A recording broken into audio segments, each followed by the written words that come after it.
À Montreuil, où Arnaud Montebourg possède encore une maison, la nouvelle de son éventuel retour en politique fait peu parler. Pourtant, dans ce cabinet médical, inauguré il y a 4 ans en présence de l'ancien ministre, le médecin Rondepierre croit à cette hypothèse à 18 mois de la présidentielle. Je pense que c'est quelque chose qu'on attend depuis déjà quelques mois, donc c'est une très bonne chose pour nous, quoi. Le but, c'est peut-être qu'on ait quelqu'un qui porte une nouvelle parole pour sortir un peu de la pensée unique qu'on a actuellement, que ce soit au gouvernement ou dans les autres partis. Certains habitants de Montreuil, qui n'ont pas souhaité s'exprimer à la caméra, sont indifférents. D'autres demandent l'émergence de têtes vraiment nouvelles.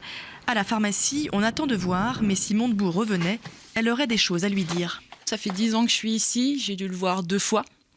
Et c'est vrai que j'aurais aimé échanger avec lui, notamment quand il avait fait son projet de loi sur les professions réglementées.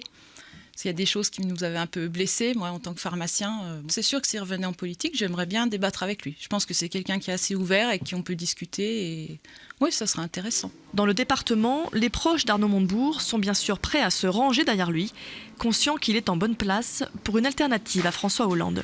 Si on veut qu'on ait un candidat de gauche au 2e tour de l'élection présidentielle en 2017, il faudra bien qu'on puisse mobiliser toute la gauche. Moi, je suis favorable à des primaires, d'autres le sont aussi. La présence d'Arnaud Montebourg dans ces primaires permettrait aussi d'avoir une offre politique un peu différente. Il est un des possibles, oui.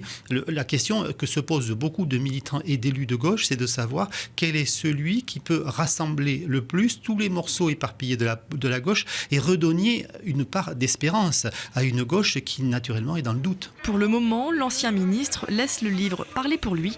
Il a indiqué à l'AFP être aujourd'hui bien loin de tout cela.